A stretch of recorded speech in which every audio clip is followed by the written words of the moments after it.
Coucou les amis! Alors, je prends plaisir à faire mon deuxième direct. Tadam! J'ai vu que ça fonctionnait, donc on y va. Et je trouve ça super chouette. C'est super. Spontanéité totale, ça m'arrange bien. Donc, aujourd'hui, tableau de vision. Alors, je vais vous dire tout de suite, je vais vous avouer quelque chose.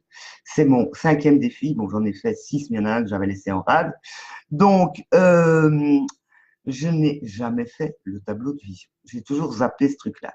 Sauf pour le dernier, qui était pour l'abondance, l'argent et l'abondance, où là, j'ai quand même fait un tableau de vision avec des images d'ordinateur.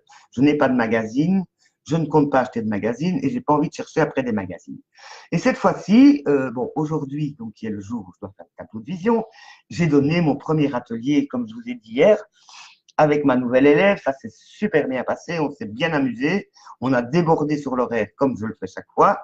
J'ai gagné des petits sous, donc ma journée, j'ai gagné.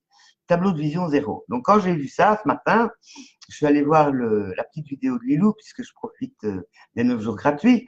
Et donc je l'ai bien écouté et je me suis dit tiens, j'ai pas envie, enfin j'ai envie de faire un tableau de vision parce que je suis totalement convaincu de la force et de l'utilité de ce tableau de vision sur le long terme, parce que j'ai vu, enfin j'ai été étonné de voir chez certains ce que ça avait même déclenché, des personnes qui avaient fait un tableau de vision à l'arrache en sachant pas trop, et puis qui se sont retrouvées en fin de défi avec tous leurs souhaits qui avaient été réussis par rapport à ce tableau de vision. Donc c'est efficace, je suis d'accord avec ça.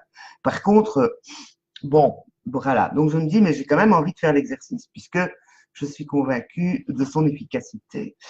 Et mais évidemment, je vais le détourner à ma sauce. Hein. Ça, c'est Madame Hélène, c'est souvent. Donc, j'ai dit, OK, moi, je vais pas faire l'exercice aujourd'hui, puisque je suis fatigué. Donc là, j'ai toujours pas été faire mes courses hier, donc je dois y aller avant 1 heure, là, à peu près, hein, pour aller faire des courses pour le week-end, parce que mon frigo a faim, il est vide. Et donc, disais-je, je vais faire ce tableau de vision, je vais le faire sur la semaine. Mais je ne vais pas le faire comme ça, je vais faire un tableau. J'ai tout ce qu'il faut, hein, je suis suréquipé en matériel de peinture, de dessin, de tout ce qu'on veut.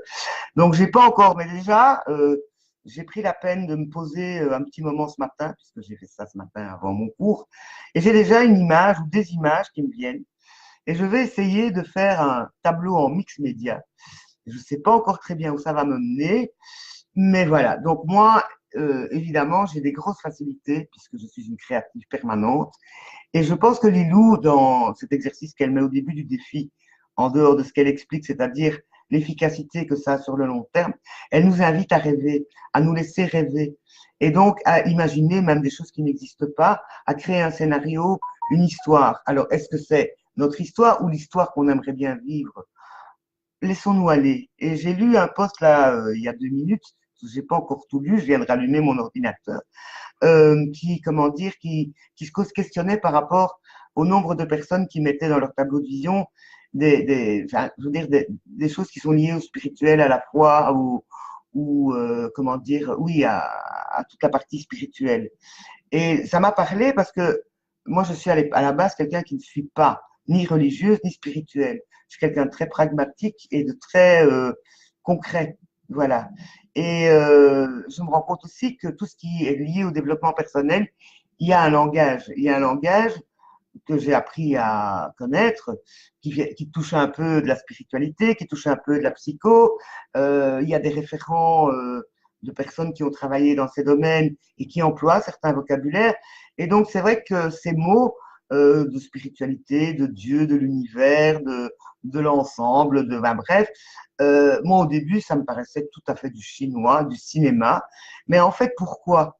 Pourquoi? C'est parce que il y a énormément de choses qui changent dans notre travail quand on fait un travail sur soi. Alors, il y a le psychologique, mais qui emploie des termes médicaux qui ne nous parlent pas, qui ne nous donnent pas de joie quand on en parle. Alors, effectivement, le mysticisme et le langage du mystique, des histoires, des légendes est beaucoup plus parlant et beaucoup plus émotivement touchant.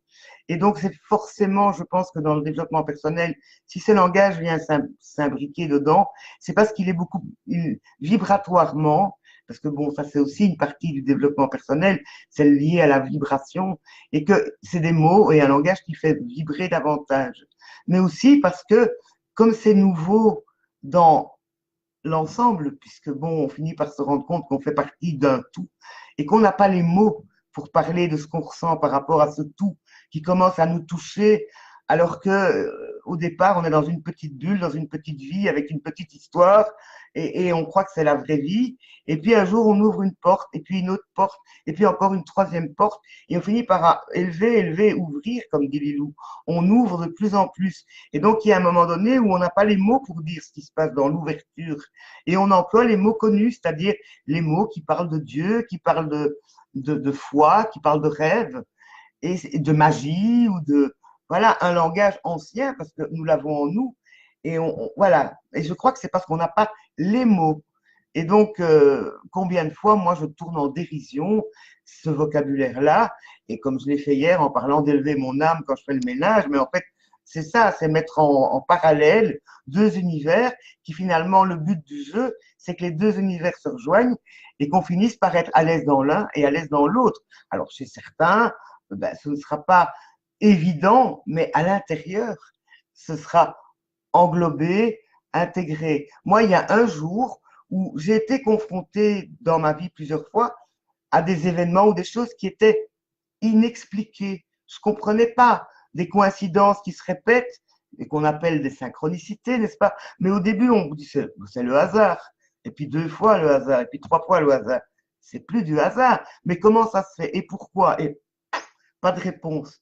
À partir du moment où je l'ai regardé autrement, et en me disant que ça faisait partie du monde de l'univers, et peut-être du monde des anges, et peut-être du monde de avant la vie, et peut-être de après la vie, je ne sais pas. Et que j'ai simplement dit, OK, c'est possible.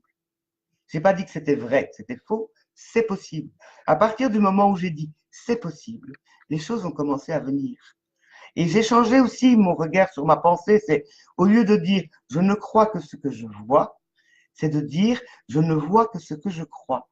J'ai retourné la chose. Et à partir du moment de dire, c'est possible, et que j'ai commencé à essayer de voir des choses, j'ai commencé à voir des choses. Et puis j'ai eu des réponses, des questions que je me posais, et les réponses sont arrivées. Alors, je ne sais pas d'où elles sont arrivées. Est-ce que c'est moi qui crée les réponses? Est-ce que les réponses viennent d'un ange? Est-ce que mon moi supérieur, c'est mon âme? Est-ce que mon moi supérieur, c'est Dieu? Est-ce que c'est l'univers? Est-ce que c'est les lois? Est-ce que j'en sais rien. Mais j'ai commencé à me poser des questions. J'ai commencé à aller lire des choses, à écouter des gens qui parlent autrement. Au début, je me disais, les extraterrestres, les trucs, ces gens, ils ont un grain. Le problème, c'est qu'il y a de plus en plus de gens qui ont un grain. Et de plus en plus, ça se vérifie. Ce que les scientifiques cherchent aujourd'hui rejoignent ce que les mystiques disaient avant, mais on a interprété ça. Et puis il y a eu les églises qui ont imposé des choses, qui nous ont blessés, qui ont tué des millions de gens et qui le font encore. C'est très vaste tout ça. Donc, si pour en revenir au tableau de vision, je crois que avoir une vision de ce qu'on aimerait qu'il soit est la première chose, sans se donner de limites. Croyance, pas croyance, mystique, spirituelle, on s'en fout. On s'amuse, on joue, on repart au début de l'histoire et on s'en raconte une nouvelle, quelle qu'elle soit. Et après, ben, on verra bien. Donnons-nous le pouvoir et le plaisir de vivre au jour le jour, ici et maintenant, en souhaitant et en espérant le meilleur. Et qui sait, ça va arriver. En tout cas, pour tous les gens que j'ai vus, que j'ai côtoyé par rapport aux défis, j'ai vu des transformations pour certaines personnes, et il y en a quelques-unes qui sont là pour le moment, qui sont extraordinaires et magnifiques. Et donc, je vous souhaite, mes amis, de faire des petits pas et des petits pas, et dans 100 jours, vous ne serez plus les mêmes. Vous serez vous-même, mais encore mieux.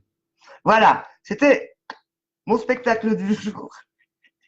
Je vous embrasse, je vous aime, je vais aller faire mes courses et à bientôt. Bye bye.